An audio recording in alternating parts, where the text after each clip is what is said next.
How to fix iPhone brightness full but still dark.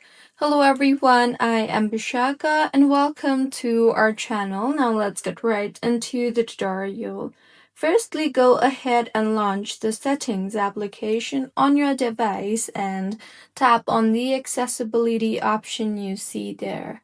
Further, tap on the display and text size option there and then go ahead and toggle off the toggle button for reduce white point if reduce white point is enabled, and with this, every time your iPhone brightness is full, you will not see low brightness on your iPhone.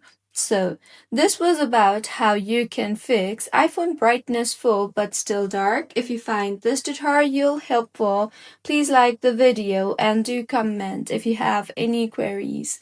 Also, do subscribe to our channel for more helpful tutorials like this. See you on the next one.